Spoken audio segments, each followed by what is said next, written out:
கர்த்தருடைய பரிசுத்தமுள்ள நாமத்திற்கு ஸ்தோத்திரம்.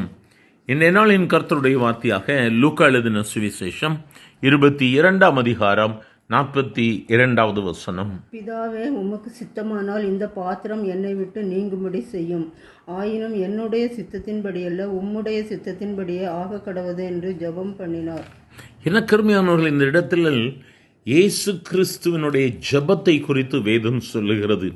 அவர் ஜெபிக்கும் பொழுது சொல்லுகிறார், ஆண்டவரே, இந்த பாத்திரம் என்னை விட்டு நீங்க கூடுமானால் நீங்கட்டும்.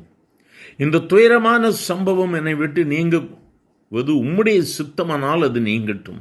ஆனாலும் என்னுடைய சித்தத்தின்படி அல்ல, உம்முடைய சித்தத்தின்படி ஆக கடவுள். நம்முடைய ஜெபம் இதுவாக தான் இருக்கணுங்க. நம்ம வாழ்க்கையில் நிறைய எதிர்பார்க்குறோம், நிறைய ஜெபிக்கிறோம்.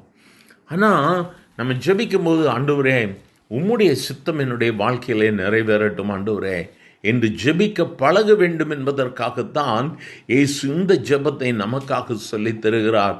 அவர் சொல்லுகிறார், ஆண்டவரே, என்னுடைய சித்தத்தின்படி அல்ல, பிதாவே, உமக்கு சித்தமானால் இந்த பாத்திரம் என்னை விட்டு நீங்கட்டும். ஆயினும் என்னுடைய சித்தம் அல்ல ஆண்டவரே, உம்முடைய சித்தத்தின்படி ஆக கிடவது. துயரமான காரியம்தான்ல.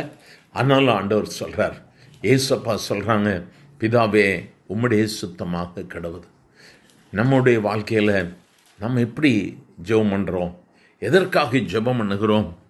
அதற்கு முன்பதாக உள்ள வசனத்தை வாசிக்கும் பொழுது, நீங்கள் சோதனைக்கு உட்படாதபடிக்கு ஜெபம் பண்ணுங்கள் என்று சொல்லுகிறார்.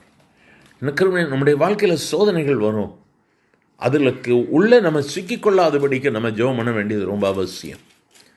இந்த நாளில் நம்முடைய ஜெபம், பிதாவே, உம்முடைய சித்தம் என் வாழ்விலே நிறைவேறட்டும்.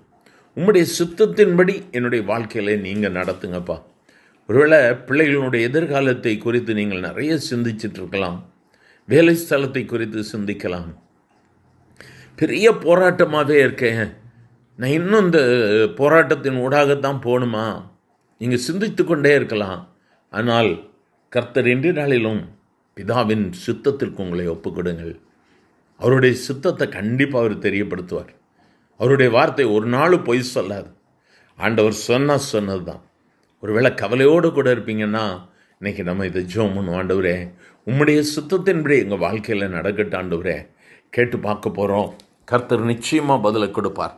அன்று இயேசு பிதாவை நோக்கி கெஞ்சினார், இன்று நாமும் இயேசுவே என்று சொல்லி நோக்கி கெஞ்சலாமா? எங்கள் அன்பின் ஆண்டவரே, ஆசீர்வதிக்கப்பட்ட இந்த காலை வேளைக்காக நன்றியப்பா. உம்மை நோக்கி கெஞ்சி ஜெபிக்கிறோம் ஆண்டவரே.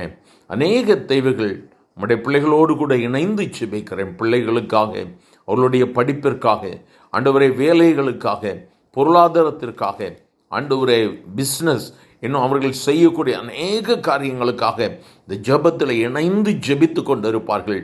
ஆனால் உம்முடைய சித்தம் நிறைவேறட்டும் ஆண்டவரே. உம்முடைய பிள்ளைகளுடைய கால் எந்த இடத்திலும் சிக்கிக்கொள்ளக்கூடாது.